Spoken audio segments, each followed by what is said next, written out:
जय भीम, नमो बुद्धाय। पिछले हफ्ते विधानसभा में, महाराष्ट्र के विधानसभा में, अन्य राज्यों के लोगों को शायद ये पता नहीं होगा, इसलिए महाराष्ट्र के विधानसभा में देवेंद्र फडणवीस, जो महाराष्ट्र के चीफ मिनिस्टर है, उन्होंने सदन में ये बात कही कि अनुसूचित जाति के जो आरक्षण है, जिनके पास अनुसूचित जाति का प्रमाण पत्र है, ऐसे लोगों को या तो हिंदू, सिख या बौद्ध धर्म का किसी भी तीनों धर्म में से एक रिलीजन का उनको पालन करना होगा, तभी जाके उनको अनुसूचित जाति का आरक्षण मिल पाएगा। ये बात मैं कई सालों से लोगों को समझा रहा हूं कि जिनके पास बौद्ध होने का प्रमाण पत्र नहीं है, वो लोग बौद्ध होने के प्रमाण पत्र हासिल करें। हर 6 दिसंबर को मुंबई के शिवाजी पार्क में हम लोग बौद्ध होने के जो प्रमाण पत्र है लोगों को देते हैं। अब ये जो नया कानून या नया ये जो ऑर्डिनेंस पास हो रहा है, डीजीपी यानी डायरेक्टर जनरल ऑफ पुलिस इसकी तहकीकात करेंगे। जितने भी कास्ट सर्टिफिकेट्स लेकर हमारे लोग शासन की नौकरियों में है या कोई स्कॉलरशिप्स ले रहे हैं, इनके कास्ट सर्टिफिकेट का ये पूरा वो वैलिड है कि नहीं, ये देखा जाएगा। और अभी से केवल कोई भी शासन की, केंद्र की हो या राज्य की हो, जो स्कीम्स है, नौकरियां, एजुकेशन, अब ये केवल कास्ट सर्टिफिकेट के आधार पर नहीं मिलेगी। सबसे पहले तो ये बात समझ लो, अनुसूचित जाति के लोग किसी एक धर्म विशेष के लोग नहीं हैं। अनुसूचित जाति, शेड्यूल ऑफ कास्टेस, ये एक समुदाय है। ये एक समुदाय है, इनका कोई भी रिलीजन नहीं है और इसलिए 3 रिलीजन्स के ऑप्शन इनके लिए खुले किए हैं। या तो एससी के लोग हिंदू धर्म में जाए, या तो एससी के लोग सिख धर्म में जाए, या तो एससी के लोग बौद्ध धर्म में जाए। और इन 3 धर्मों में जाने के बाद ही एससी के लोगों को उनका आरक्षण मिलेगा, अन्य किसी भी धर्म में जाने के बाद उनका आरक्षण नहीं मिलेगा। अब दूसरी कंडीशन यह है कि धर्मांतरण करने के बाद उनके पास उस धर्म का सर्टिफिकेट भी होना जरूरी है। मैं हिंदू और सिख रिलीजन के ऊपर नहीं कहूंगा। जो एससी के लोग हिंदुइज्म में गए हैं या जाना चाहते हैं, या सिख धर्म में गए हैं या जाना चाहते हैं, वो उनका सवाल है। मैं केवल बौद्धों तक ही अपनी ये बात सीमित रखना चाहता हूं कि जितने भी बुद्धिस्ट हैं, जिनके पास अनुसूचित जाति का प्रमाण पत्र है और धम्म का सर्टिफिकेट नहीं है, ऐसे लोगों को अनुसूचित जाति के लाभ नहीं मिलेंगे। महाराष्ट्र में ये कानून पास हो गया है, धीरे धीरे अन्य राज्यों में भी इसी तरह से फॉलोअप किया जाएगा। और इसलिए the Buddhist society of India, जो डॉक्टर बाबा साहब अंबेडकर जी द्वारा संस्थापित संस्था है, एटीजी अंतर्गत, चैरिटी कमिश्नर के अंतर्गत ये मान्यता प्राप्त है, ये कंडीशन रखी है कि मान्यता प्राप्त संस्था से उनके पास धर्मांतर किया हुआ सर्टिफिकेट होना चाहिए। भारत में मान्यता प्राप्त संस्था the Buddhist society of India है और इसलिए हम लोगों को कल तक ये दस्तावेज दे रहे थे, लेकिन एक कंडीशन उन्होंने उन संस्थाओं पर भी डाली है।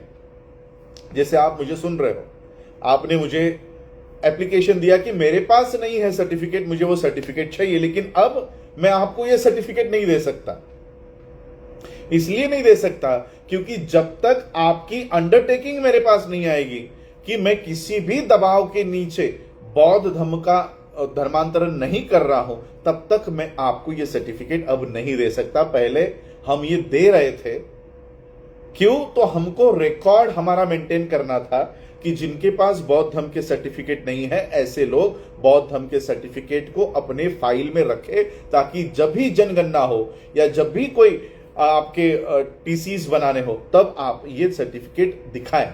लेकिन अब से हम ये सर्टिफिकेट नहीं दे सकते, क्योंकि जब तक आप लिखित स्वरूप में हमें ये नहीं लिख के देते कि हम ये धर्मांतरण किसी भी दबाव में आकर नहीं कर रहे हैं, तब तक बुद्धिस्ट सोसाइटी ऑफ इंडिया भी आपको ये सर्टिफिकेट नहीं दे सकती।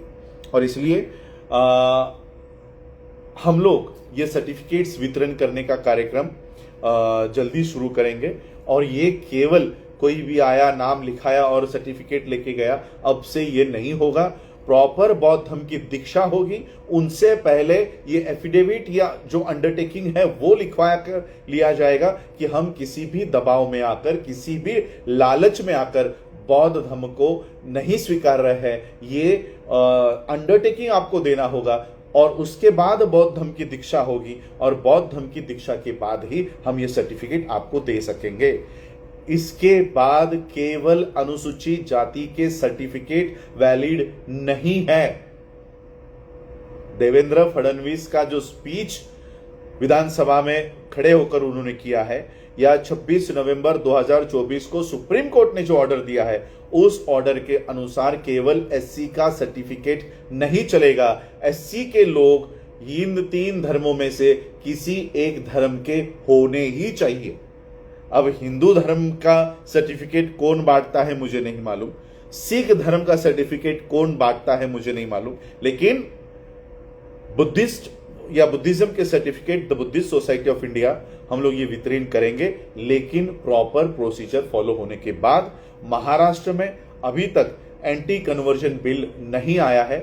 ये जो विंटर सेशन आने वाला है महाराष्ट्र में, प्रस्तावित है कि ये एंटी कन्वर्जन लॉ जिस तरह से गुजरात में है, यूपी में है, मध्य प्रदेश में है, ये महाराष्ट्र में भी ये शुरू होने जा रहा है। इसकी आशंका है क्योंकि कई सारे सत्रों में ये बातें हुई है कि जबरन कन्वर्जन्स हो रहे हैं और इसलिए कन्वर्जन्स रोकने के लिए एंटी कन्वर्जन लॉ लाना होगा। और जब ये एंटी कन्वर्जन लॉ महाराष्ट्र में भी आ जाएगा, तब आपको धर्मांतरण करने के लिए 3-3 महीने, 6-6 महीने, 9-9 महीने, साल भर आपको वेट करना होगा। क्योंकि जब तक कलेक्टर आपको यह अनुमति नहीं देता, डिस्ट्रिक्ट कलेक्टर आपको यह अनुमति नहीं देता कि हां ठीक है आप बौद्ध धर्म अपना सकते हो, तब तक आप बौद्ध धर्म नहीं अपना पाओगे। मुझे लगता है महाराष्ट्र के अम्बेडकराइट्स आने वाले समय में इस कानून को महाराष्ट्र में लागू होने से रोकेंगे, क्योंकि सबसे ज्यादा धर्मांतरण अगर कहीं चल रहा है, ना तो मैंने मुस्लिम्स के कोई धर्मांतरण नहीं देखे जिस तरह से बौद्धों के हो रहे हैं 20-20 हजार, 50-50 हजार लोगों के साथ, ना तो मैंने सिख धर्म के कोई धर्मांतरण देखे हैं। ये केवल बौद्धों को रोकने के लिए, क्योंकि हिंदुइज्म की चातुर्वर्ण व्यवस्था से सबसे ज्यादा प्रताड़ित शेड्यूल कास्ट के लोग होते हैं और इसीलिए ये कानून एससी के लोगों के लिए लाया जा रहा है कि तुम अन्य धर्म में नहीं जाओ। और इसलिए मैं आज आपको ये इंफॉर्मेशन देने के लिए आया था कि इसके आगे केवल एससी का सर्टिफिकेट आपको आरक्षण लेने के लिए, स्कॉलरशिप्स लेने के लिए केवल एससी का सर्टिफिकेट की जरूरत नहीं होगी, उसके साथ रिलीजन का भी सर्टिफिकेट आप लोगों को लगेगा। बौद्ध धर्म का certificate the Buddhist society of India के माध्यम से हम दे रहे हैं और आने वाले समय में छोटे छोटे गांव में हो या जिले लेवल पे हो, 200, 500, क्योंकि उतने डॉक्यूमेंट्स भी हम लोगों को लेने होंगे, उतने certificate at a time generate करने होंगे और इसलिए जितनी मैन पावर हमारे पास है उतनी मैन पावर मैं इवन ये भी काम करूंगा कि गांव में, इसलिए मैंने कल ये वीडियो बनाया था कि हमें गांव के प्रतिनिधि चाहिए। क्यों चाहिए? क्योंकि ये प्रतिनिधि घर घर जाकर उनके बौद्ध धर्म की दीक्षा कराकर उनको बुद्धिस्ट सोसाइटी ऑफ इंडिया के सर्टिफिकेट्स इशू करें, ताकि हमारी आने वाली पीढ़ियां जो है ये एससी के रिजर्वेशन का लाभ ले सके, वरना आने वाली जनरेशंस को स्कॉलरशिप से बेदखल करने का काम शुरू हो गया है। नौकरियों का तो बेदखल हो गया है, लेकिन स्कॉलरशिप से भी आपको निकालने का काम कर रहे हैं। और इसलिए हर गांव में हमको कमेटी तैयार करनी है, भले वो 1 व्यक्ति की हो, 3 व्यक्ति की हो, 5 व्यक्ति की हो, ताकि हम उस गांव में ये सर्टिफिकेट्स पहुंचा सके और उस अंतिम बौद्ध के घर तक ये बौद्ध होने का सर्टिफिकेट हम दे सके।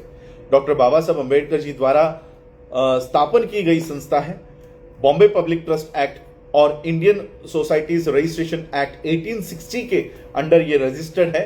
1950 के एक्ट के अनुसार ये रजिस्टर्ड है और किसी भी कोर्ट में इस सर्टिफिकेट को चैलेंज नहीं किया जा सकता। ये सर्टिफिकेट्स हर बौद्धों तक हमको पहुंचाना है limited human resource, limited financial resource के साथ मुझे ये काम करना है। और इसलिए मैं आप लोगों को ये काम सौंपना चाह रहा हूं, जो भी बौद्ध धर्म की दीक्षा लोगों को घर घर तक जाकर ये करवा सके, एक एक घर में जाके करेंगे। उस घर में जाके बौद्ध धर्म की दीक्षा देकर उनका क्या कहते हैं उसको, मैंने अभी वो शब्द कहा था, अंडरटेकिंग, उनसे वो अंडरटेकिंग लेकर उनको ये सर्टिफिकेट देना है। ऐसे वॉलंटियर्स, ऐसे कार्यकर्ता मुझे गांव गांव तक चाहिए।